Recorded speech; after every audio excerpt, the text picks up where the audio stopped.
الحمدللہ رب العالمین والعاقبۃ للمتقین والصلاة والسلام علی نبیہ الکریم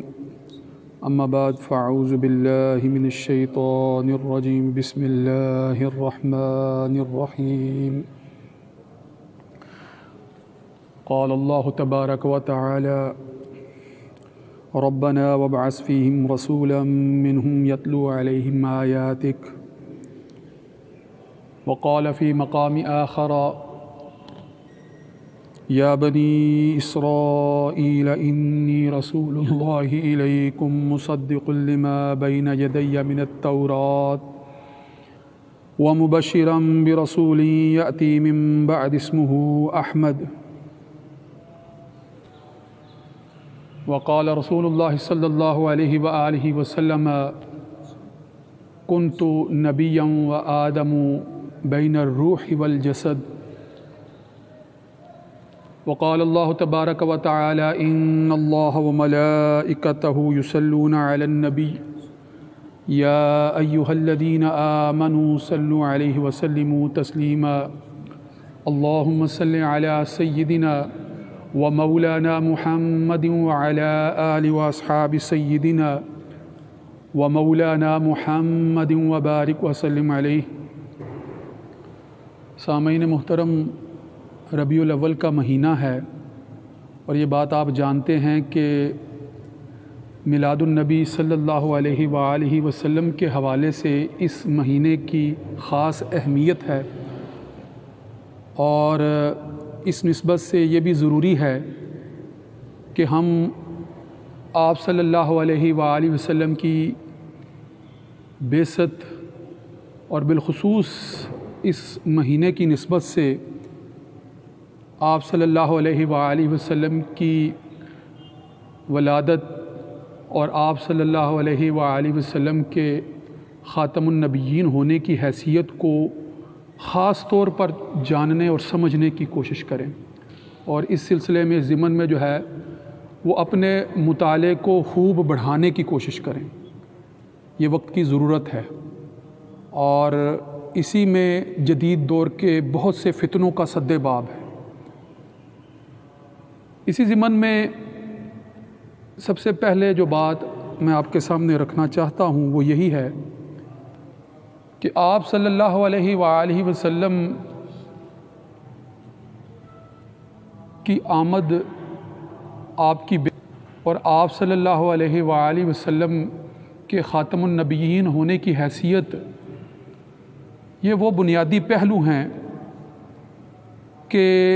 جن سے متعلق اگر آپ صلی اللہ علیہ وآلہ وسلم خود ہمیں واضح طور پر آگاہ نہ فرما دیتے تو ہمارے لیے ممکن نہیں تھا کہ ہم کسی بھی سطح پر ان باتوں کا صحت کے ساتھ جو ہے وہ تعین کر سکتے۔ یہ وہ باتیں ہیں، دین کی تقریباً بنیادی باتیں ساری ہی ایسی ہیں کہ جن کی وضاحت آپ صلی اللہ علیہ وآلہ وسلم کے بغیر ممکن ہی نہیں ہے۔ دین کا فہم، دین کا شعور، صحیح دین کی پہچان، صحیح تعلیمات سے آگاہی، یہ آپ صلی اللہ علیہ وآلہ وسلم کے بغیر ممکن نہیں ہے، اور ماضی میں بھی یہ ممکن نہ تھی، آج بھی یہ ممکن نہیں ہے، اور آئندہ بھی جو ہے وہ آپ صلی اللہ علیہ وآلہ وسلم کے بغیر یہ ممکن نہ ہوگا۔ تو یہ جو امکان کی بات ہے یہ اس لیے اہم ہے کہ یہ ہدایت کی بات ہے۔ ہدایت، جس ہدایت کو لے کر آپ صلی اللہ علیہ وآلہ وسلم جو ہے وہ مبعوث ہوئے ہیں، وہ ہدایت ہی انسان کے لیے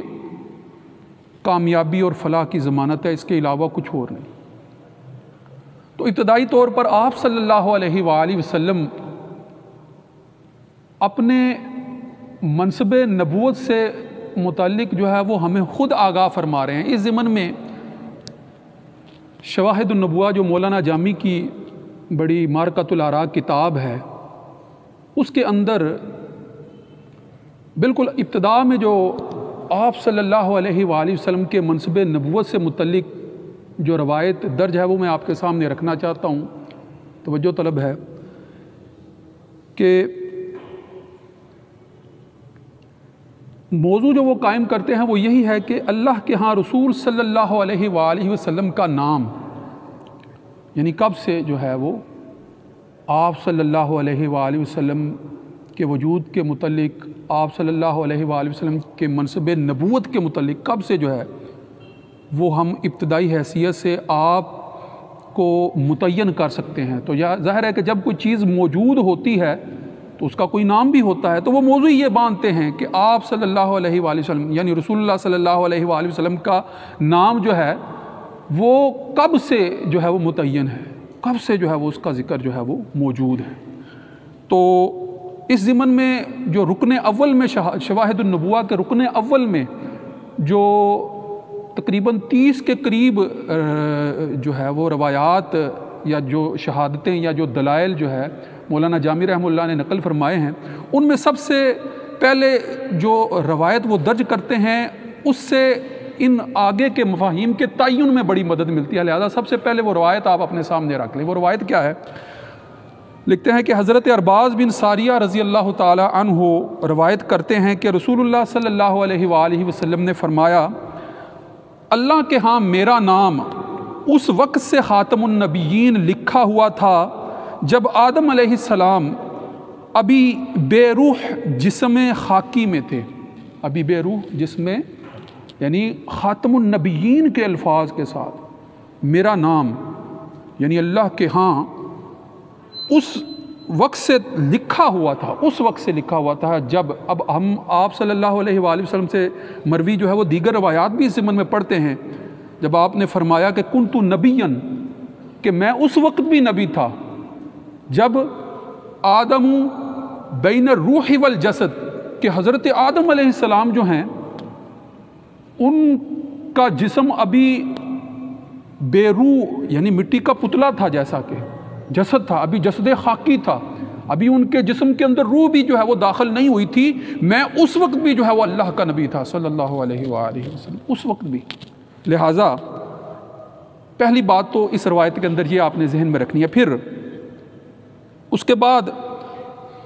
فرماتے ہیں کہ میں تمہیں ابتدائے حال کی خبر دیتا ہوں کہ میں حضرت ابراہیم علیہ السلام کی دعا ربنا وابعث فیہم رسولا منہم یتلو علیہم آیاتک کہ حضرت ابراہیم علیہ السلام جب کعبے کی دیواریں جو ہے وہ کھڑی فرما رہے تھے تو اس وقت جو ہے وہ دعا بھی فرما رہے تھے کہ ربنا اے ہمارے رب وابعث مبعوث فرما فیہم ان کے درمیان رسولا ایک ایسا رسول یتلو جو تلاوت کرے یعنی انہیں پڑھ کر سنائے علیہم انہیں آیاتک تیری آیات یعنی تیرا کلام انہیں پڑھ کر سنائے، وہ کلام جس کو تو نے اللہ جو بزرگوں برتر ہے اپنی عالی حیثیت سے ہدایت کے لیے لوگوں کے لیے مقرر فرمایا، وہ کلام ان کو پڑھ کر سنائے، ایسا رسول ان کے درمیان جو ہے وہ مبعوث فرمایا۔ یہ حضرت ابراہیم علیہ السلام کی دعا ہے، اور اس دعا کے مقصود آپ صلی اللہ علیہ وآلہ وسلم، لہٰذا سابقہ انبیاء بھی جو ہے وہ آپ کے آنے ہی کی خبر دے رہے ہیں، آپ کے آنے ہی کی خبر دے رہے ہیں۔ اسی طرح فرمایا کہ پھر حضرت عیسیٰ علیہ السلام نے میرے متعلق بشارت و خوشخبری یوں دی، جو آیت دوسری میں نے آپ کے سامنے رکھی کہ یا بنی اسرائیل اے بنی اسرائیل انی رسول اللہ الیکم مصدقا لما بین یدی کہ میں تمہاری طرف جو ہے وہ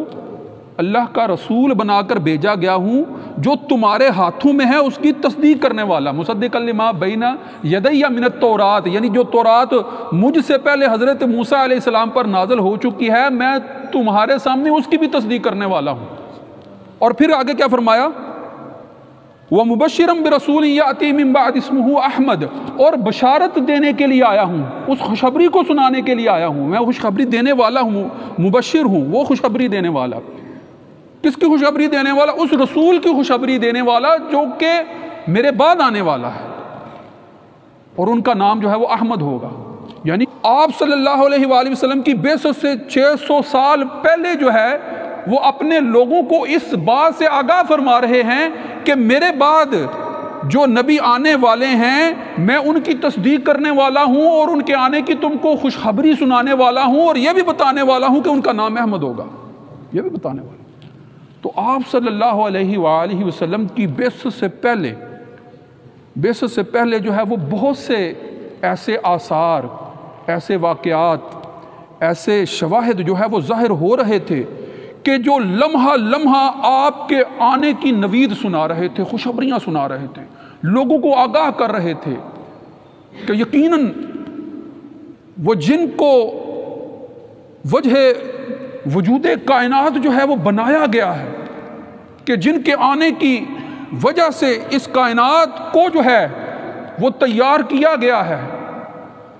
ان کے آنے کی گھڑیاں جو ہے وہ قریب آنے والی ہیں، ان کے آنے کا وقت جو ہے وہ قریب آنے والا ہے۔ اور یہ کس طرح سے ہو رہا تھا؟ اس کی مختلف صورتیں تھیں۔ آج میں صرف ایک صورت جو ہے وہ جس پر لوگ جو ہے وہ خاص طور پر توجہ دیتے ہیں اس کی طرف تھوڑا سا اشارہ کرنا چاہتا ہوں کہ کس طرح سے پتہ چل رہا تھا۔ یہ تو واضح دلائل ہے نا کہ قرآن مجید کی شہادتیں ہیں، احادیث جو ہے وہ بھری پڑی ہیں ان موضوعات سے، مگر یہ قرآن کی شہادتیں یا احادیث کی شہادتیں تو وہ شہادتیں ہیں جو آپ صلی اللہ علیہ وآلہ وسلم کی بعثت کے بعد لوگوں کے لیے جو ہے وہ سامنے آئیں، یہ تو وہ بعد کی شہادتیں ہیں۔ مگر آپ صلی اللہ علیہ وآلہ وسلم کی بعثت سے پہلے کون کون سی چیزیں تھیں کہ جن سے لوگوں کو آپ کے آنے کی خبریں مل رہی تھی؟ وہ کلام تھے جو سابقہ انبیاء پر نازل ہوئے تھے، اولین طور پر وہ کلام تھے جو تورات کی شکل میں، جو زبور کی شکل میں، جو انجیل کی شکل میں ہم تک پہنچ رہے تھے۔ ان کی واضح روایات تھیں،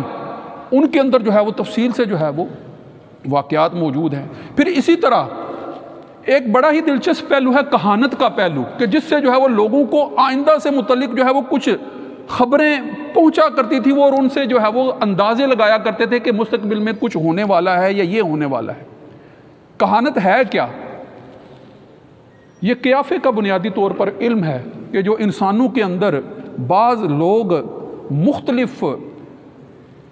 ریاضتوں کے نتیجے میں، مختلف قسم کے چلا کشی کے نتیجے میں اپنے اندر کچھ تھوڑی سی لطافتیں پیدا کر لیتے ہیں، اپنے اندر کچھ مہارتیں پیدا کر لیتے ہیں، پھر غور و فکر کے نتیجے میں، یکسوئی کے نتیجے میں دور تک جو ہے وہ سوچ کر کچھ جو ہے وہ حالات سے آگاہ کرنے کی کوشش کرتے ہیں۔ یہ ایسے ہی ہے جیسے آج کل جدید دور کے اندر جو ہے آپ جو ہے وہ میڈیا پرسن کو سن لیں، وہ ادھر ادھر کے جو ہے وہ کچھ قیافے لگا کے صاحب کے لاہ کے جوڑ کر جو ہے وہ کہتا ہے کہ آئندہ یہ ہونے والا ہے، میری یہ پیشین گوئی ہے، اور پھر جب وہ ہو جاتا ہے تو پھر وہ نعرے لگاتے پھرتے ہیں کہ دیکھیں جی میں نے یہ کہا تھا، دیکھیں جی میں نے یہ کہا۔ یہ قیافے کا علم ہوتا ہے، اس سے جو ہے بہت سے آثار کا جو ہے پتہ چلتا ہے۔ کہانت ایسا ہی تھوڑا سا جو ہے وہ تجربہ ہوتا ہے، مگر موجودہ دور میں کہانت کی وہ حیثیت نہیں ہے جو آپ صلی اللہ علیہ وآلہ وسلم کی بعثت سے پہلے زمانہ جہالت کے اندر تھی۔ اور اس دور میں لوگ بڑے طاق ہوتے تھے اور جنوں کی ان کو حمایت حاصل ہوتی تھی۔ قرآن مجید میں جو ہے وہ اس کی تفسیر جو ہے وہ بیان کی گئی ہے، اس کا ذکر میں آگے جا کے مزید بھی کروں گا، صرف اشارتاً یہ بات کر رہا ہوں کہ کرتے کیا تھے کہ جن جو ہے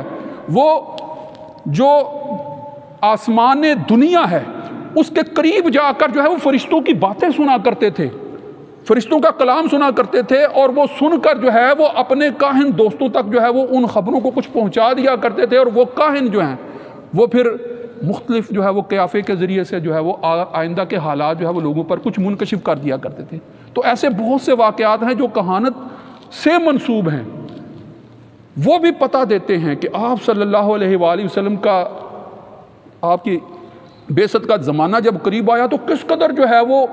اس دنیا کے اندر عجیب و غریب جو ہے وہ واقعات ہو رہے تھے۔ میں ان کی تفصیل آگے انشاءاللہ آئندہ گفتگو میں آپ کے سامنے رکھوں گا کہ جب آپ وہ واقعات میلادی مکاشفات کے اندر پڑھتے ہیں کہ کوئی کاہن جو ہے وہ آپ صلی اللہ علیہ وآلہ وسلم کے ناک کو یا آپ کے دادا کے ناک کو جو ہے وہ دیکھ کر قیافے کے علم سے بتایا کرتا تھا کہ جو ہے وہ کائنات کی بادشاہ جو ہے وہ آپ تک منتقل ہونے والی ہے، جب وہ یہ باتیں بتایا کرتے تھے۔